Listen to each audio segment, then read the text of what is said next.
Hey guys, what's up? Andrew here, obviously, and I'm back for part six of my vinyl collection. I don't know if it's picking up on the camera, but I actually got a new light fixture in my room, so it's pretty bright in here, so I think that will probably pick up on the camera, who knows. Anyways, 5 albums today, back to the normal format. We got some really good variety here, some prog, we got some rap back in the game, and then we got two metal albums from two of my favorite metal bands ever. So, without further ado, let's get started. Alright, so first up, we got a prog album from the 70s, and you guys know I love my 70s prog. This is a solid album, but I don't spin it much because I feel like there's bands that do this style a lot better. But Kansas, Point of No Return. Kansas, 70s prog act, but they're a lot more accessible than a lot of other prog bands. They're more. They're very famous for their singles. Obviously, the title track on this album, the first song, Point of No Return. You've probably heard that. Songs like Dust in the Wind, Carry On My Wayward Son, which I could probably never hear again. I've heard that song so many times. Kansas is good. Kansas makes good prog. Um, but yeah, really cool looking center label. They make good prog, but there's other bands that I feel do their style better. Here's the oh, there we go. Original lyric sheet. It's written like in a book style. I feel like there's other bands that do this kind of prog just a little better. Stuff in the Canterbury scene, stuff like Jethro Tull. That kind of accessible blend of prog and folk and pop and stuff. So yeah, I don't spin this much, but it's cool to have it anyways because Kansas is cool. Oh, and this album also has Dust in the Wind on it, so it has two of their most famous songs. But I can't talk about this much because I don't spin it much, but it's cool to have nonetheless. 70s prog is my favorite, probably my favorite style of music to explore. So it's cool to have this in the collection, but there's other bands that just I'd rather listen to. So I can't spend this much. I don't spend this much, and I can't say much about it. So I don't want to sound like an idiot, but yeah, Kansas. If you're into prog and you want something pretty accessible, check out some of the tracks from this band. You'll probably dig them. Next up, let's talk about some albums that I can actually talk about. We'll start off with a rap album, and this is widely regarded by rap fans and music fans in general as a lot of people say that this is the greatest rap album of the 2010s and possibly the greatest rap album ever. I wouldn't go that far, but I do enjoy it. Kendrick Lamar, To Pimp a Butterfly, 2015. Kendrick Lamar, Compton rapper. This is his most experimental work. Nowadays, his last album, Damn, came out in 2017. That had a very poppy, trap influenced sound on it, which a lot of people really, really dug.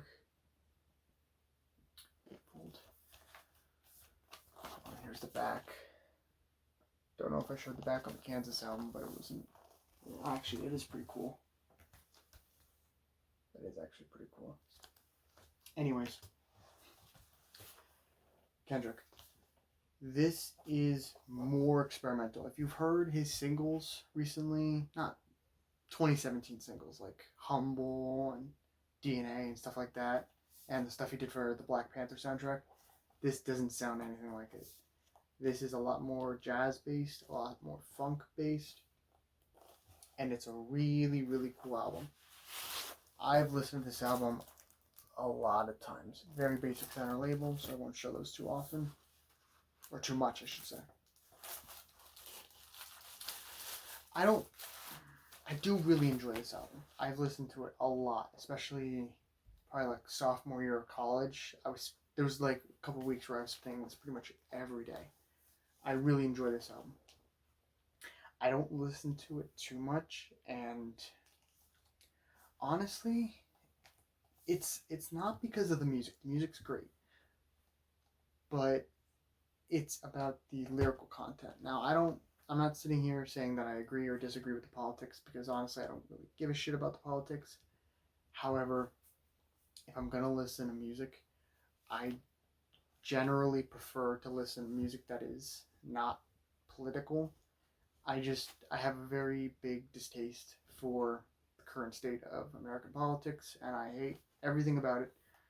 So it's hard for someone like me to really want to spin this a lot when you have an album cover like this, and the whole album is very. Kendrick provides a lot of thought-provoking arguments on certain tracks. Speaking of the tracks, Wesley's Theory opened up the album. Absolutely my favorite Kendrick Lamar song. It has George Clinton and Thundercat on it. Do I even need to say more? The For Free interlude is really memorable because Kendrick just keeps saying, "This dick ain't free." King Kuta, Institutionalize These Walls. Side A is perfect. Side A is probably my favorite stuff on here. Side B, You, All Right's really, really catchy. For Sale, Mama. Side C is probably...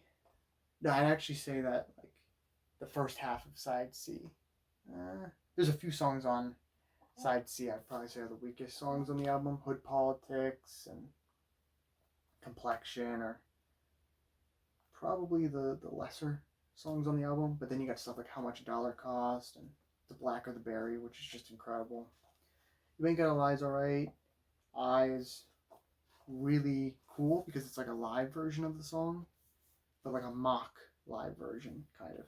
And then Mortal Man, the big, long outro track where he's having the interview with fellow rapper, or late rapper, Tupac. This is a great album. I personally wouldn't say it's my favorite rap album of the 2010s. I would probably give that nod to probably Some Rap Songs by Earl Sweatshirt. I'm a big Earl Sweatshirt fan. This is still really good stuff. So, like I said, I don't spin this too much anymore because as soon as I hear politics, even if I agree with them, even if I disagree with them, I don't care for hearing about politics. I hear enough of that shit already from friends and social media, and I just fucking hate it. Hate it with a passion. So yeah, if you want to listen to a rap album that's not trendy or mainstream and is really, really complex and thought-provoking, check out this album because it's really, really good. Next up, we got a metal album.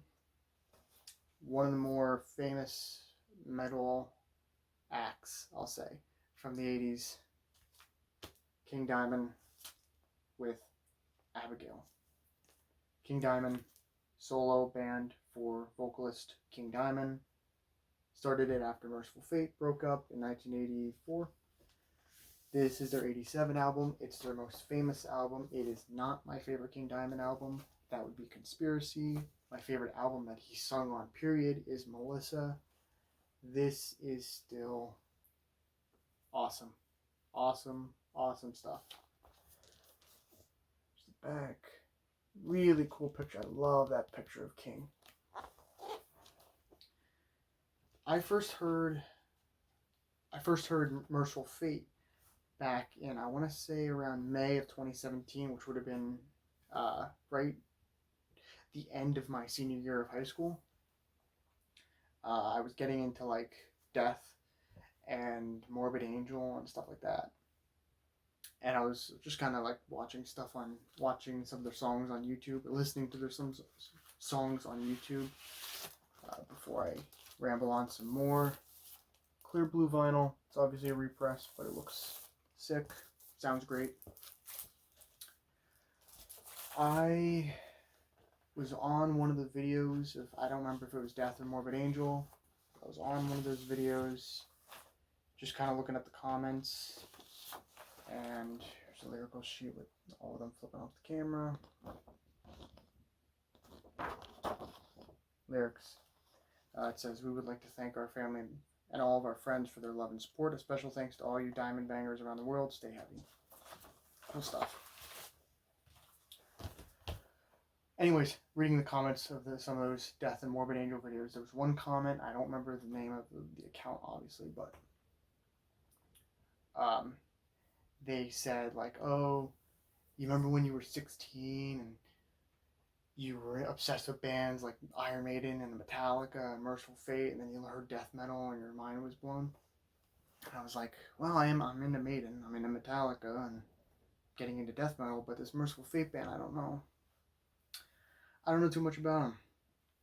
Looked them up and saw that they were black metal, and I was like, I'm not into black metal yet, so I probably won't like them. But then I heard that they were heavy metal influenced, and I was like, oh, maybe I'll like them. And then I heard King Diamond was the vocalist, and I was like, oh, maybe I won't like them because I don't like King Diamond as a vocalist. And then I heard Don't Break the Oath, and I was like, this is incredible. And I heard Melissa, and I was like, this is incredible. So the summer of 2017, I was listening to Merciful Fate all the time. And then I believe it was October 2017 I first heard this album. And wow, it's incredible. One of the best heavy metal albums of the 80s, in my opinion. I would even go as far to say the trilogy of albums that he released. The Abigail, Them, and then Conspiracy. Put those up against any 80s heavy metal album, honestly. They are some of the most well-written metal albums of that decade. Obviously, it's a concept. I won't ruin the story if you haven't heard the album, but Funeral, Arrival, Mansion of the Darkness, Family Ghost, 7th Day of July 1777, Omens, Possession, Abigail, Black Horseman. Vocally, King Diamond is in peak form here. Andy LaRocque it's Andy LaRocque. He's fantastic. I've talked about him on At the Gates. I've talked about him with Death. I'm talking about him again. Unbelievably talented guitarist. Mickey D, one of my favorite drummers ever, puts in an amazing performance here. So yeah, one of the best heavy metal albums of the 80s. I still prefer Conspiracy over this because I feel like Conspiracy, while not in terms of story, I think this is the best King Diamond album. The story from start to finish is a very well written heavy metal album, or very well written horror story. But in terms of the songwriting, I feel like this album is just a notch below Conspiracy, because Conspiracy is just unbelievable with the riffs. But that doesn't take anything away from this album, because this album still rules. So if you can't get into King Diamond vocally, I'd probably say start with the Merciful Fate stuff, because he doesn't do the high-pitched vocals as often on those first two Merciful Fate albums, like this one. But if you're into Merciful Fate and you haven't listened to this, what are you doing? Unbelievably good. Next album, the second rap album, and I'll just be real, in my opinion, this is the greatest rap album ever. This is my favorite rap album ever by my favorite rap artist ever. Madvilliany by Madvillian. The Madvillian duo is of MF Doom and producer Madlib. This album is so unbelievably good. It hurts. It literally does. What do I even say about this? MF Doom is a British American rapper, and he's known for the mask, obviously. The Dr. Doom mask. Oh shit, that's not good. Center labels, very basic. Just set the record off to the side. It does come on two. Yeesh. Whatever. I'll try and fix that later. It comes on 2 records, 1 sleeve. And then those are just the inserts. Or the inserts. How do I describe this album? It's got 22 tracks on it, and it's still like 45 minutes long. All of the songs are really really short, and they're so like, it's not, I wouldn't say it's a dark album, but because of the weird eclectic samples and stuff, it's so unique. I mean, Madlib has done other stuff, and F Doom has done other stuff. Artists have tried to recreate this, but nothing really comes close, in my opinion. This is absolutely phenomenal. There's so many skits. The illest villains. Accordion is the first real track on this, and Accordion is incredible. Meat Grinder, Bistro, which is like this really cool interlude where he's treating the album like he's gonna play it for like a dinner party and stuff, and he's introducing all the rappers who are on this, and it's pretty much just Doom and Madlib and all their alter egos.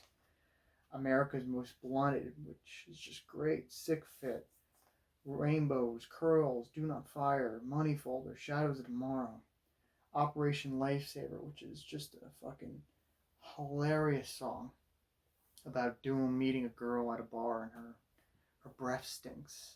So he tries to pretty much put juicy fruit in her drink so that her breath doesn't stink anymore. Figaro, Hardcore Hustle, Strange Ways. Strange Ways shouts out my boy Kurt Angle. Fancy Clown, Supervillain theme. That is such an amazing beat.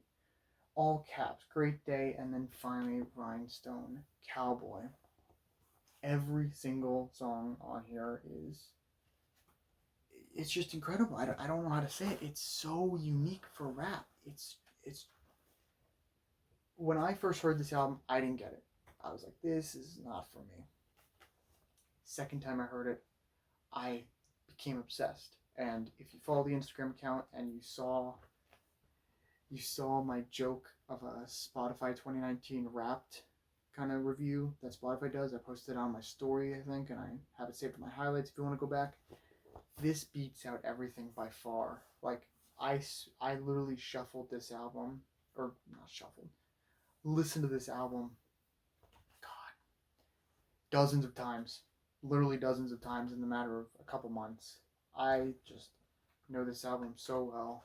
It's my favorite rap album ever. I don't think anything's going to top it. I'd be surprised if anything ever topped it, because this is one of the best albums I've ever heard from start to finish. The flow of every single song to each other is incredible. Doom's flow is so unique. Madlib's beats are so unique. The lyrics, just listen to the album. I swear, this is, if you think rap is about just partying and drugs and shooting people, you're dead wrong. This is one of the greatest albums in rap. I think it's the greatest album ever in terms of rap. Some people may disagree with me. You'll say T-Pab, Spoke Butterfly. Illmatic is another popular one.